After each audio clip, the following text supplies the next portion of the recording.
HP ini adalah salah satu pilihan yang udah pasti paling benar buat di harga 4 jutaan. Tapi apakah kalian bakalan suka dengan HP ini?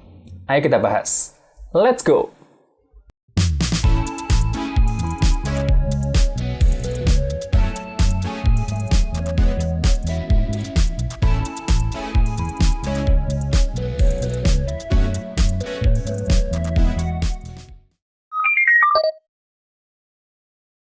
Halo semuanya, Assalamualaikum. Kembali lagi di Trend Gadget bersama saya Randi tentunya.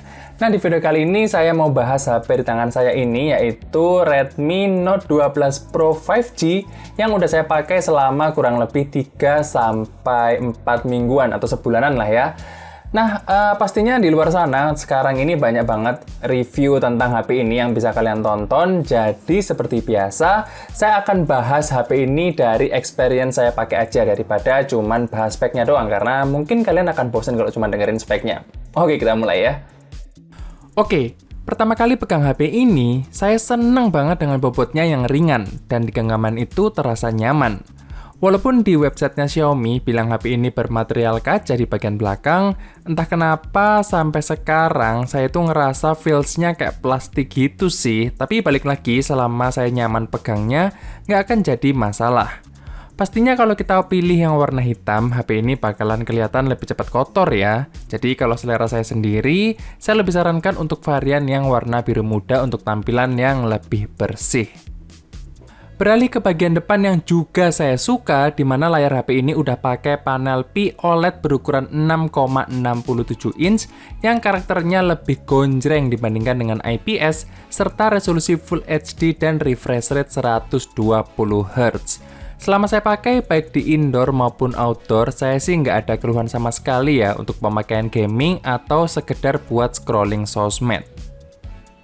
Oh ya, sebagai informasi tambahan, saya nggak sampai pakai tools gitu ya buat ngeliat behavior layar dari HP ini. Apakah refresh rate-nya itu lancar di semua aplikasi, apakah 120 Hz-nya itu stabil dan stay terus di semua penggunaan, atau dia dengan mulus bisa berpindah-pindah dan menyesuaikan refresh rate-nya di setiap aplikasi ya, semacam itulah.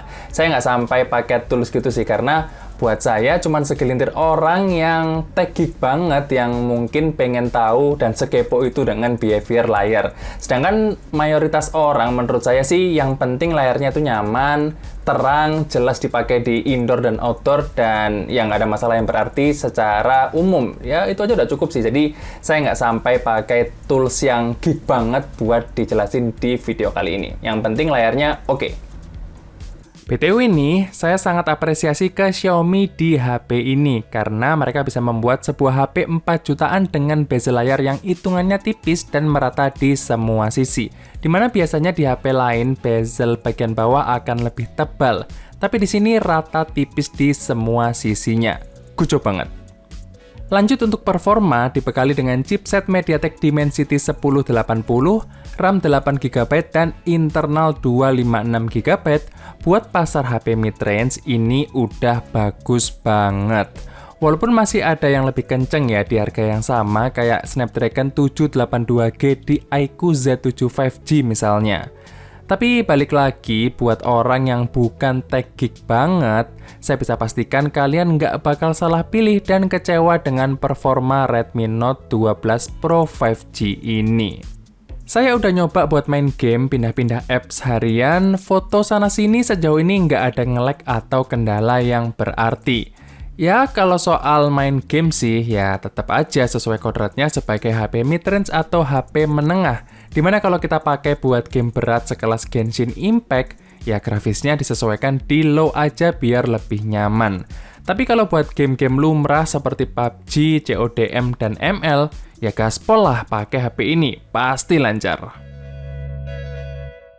MIUI versi 14 di HP ini saya rasa juga cukup stabil ya untuk dipakai harian dengan ciri khasnya yang kaya fitur termasuk fitur killer yaitu iklan di aplikasi bawaan. Tapi tenang aja sih, kalau kita nggak pernah pakai aplikasi bawaannya Xiaomi, ya iklannya nggak terlalu ganggu kok. Palingan yang agak ganggu adalah versi Android-nya yang masih Android 12. Dan sepengalaman saya pakai HP Xiaomi, naik versi Android cuma 2 kali lah ya. Jadi mungkin nih HP ini akan mentok aja di Android 14. Oh iya, ada satu hal yang lucu di HP ini dan juga terjadi di HP Redmi lainnya setahu saya, yaitu always on display-nya yang cuma muncul selama 10 detik. Saya rasa sih ini masalah dari MIUI ya, yang memang oleh Xiaomi diatur kayak gini. Padahal kalau secara gampang kita pikir, yang namanya always on display ya harusnya always nyala kan, bukan cuma 10 detik. Kayak di HP Samsung atau Pixel misalnya. Ini aneh banget deh Xiaomi. Sekarang soal kamera ya, dari zaman dulu Redmi Note 3 atau Redmi Note 4, saya selalu ngerasa kalau kameranya seri Redmi Note itu adalah salah satu yang terbaik di range harga yang sama. Tak terkecuali HP yang satu ini. Hasil foto dari kamera HP ini terasa bagus ya, hasilnya tuh clear, detail, HDR-nya cukup oke buat ngangkat shadow, tapi memang di sini terasa ada processing warna dan kontras, sehingga agak sedikit lebay dibandingkan dengan kondisi aslinya. Buat kegiatan motret di malam hari atau di kondisi gelap, saya sangat sarankan kalian wajib pakai night mode ya, untuk hasil yang lebih oke tentunya. Tapi buat saya, secara keseluruhan, hasil foto dari kamera utamanya bisa diacungi jempol untuk foto di siang hari maupun di kondisi kurang cahaya. Kayaknya sensor Sony IMX766 memang jadi primadona ya untuk di tahun ini buat hasil fotonya. Kalau untuk lensa ultrawide-nya, saya juga suka karena hasilnya nggak beda jauh sama lensa utamanya. Tapi kalau untuk lensa makronya, ya kayaknya numpang aja sih ini makronya karena nggak bagus dan saya juga nggak pernah pakai.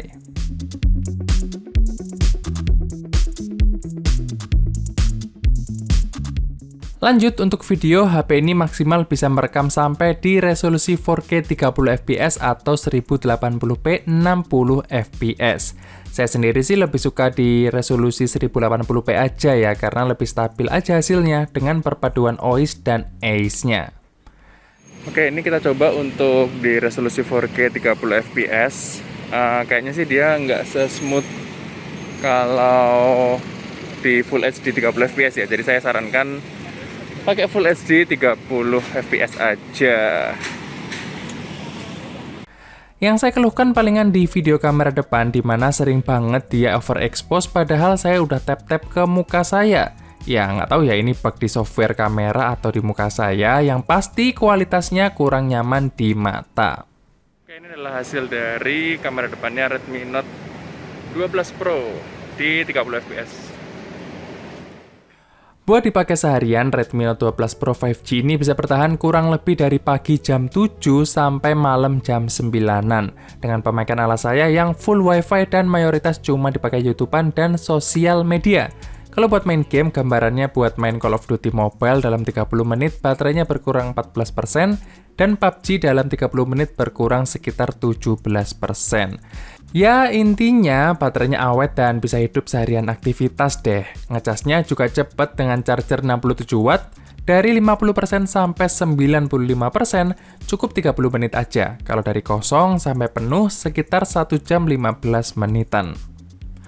Untuk fitur lain, saya rasa udah mumpuni dan lengkap ya. NFC hadir, ada AR Blaster juga buat jadi remote, jack audio 3,5 mm, dual speaker yang kualitasnya saya suka karena suaranya jernih dan bassnya masih dapat di volume yang cukup kencang, fingerprint scanner yang ngebut performanya di bagian tombol power, serta kalau saya lihat di GSM Arena, HP ini udah punya rating IP53 anti percikan air dan debu, jadi masih aman harusnya untuk kena hujan yang ringan. Oke, kesimpulannya.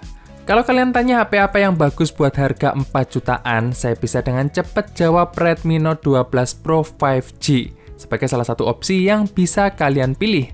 HP ini saya rasa masih konsisten ya mempertahankan ciri khas Redmi Note sebagai HP yang all-rounder atau yang bagus di hampir semua sektornya. Walaupun memilih HP ini bukan pilihan yang salah, tentu di antara kalian bisa jadi ada yang nggak cocok sama HP ini.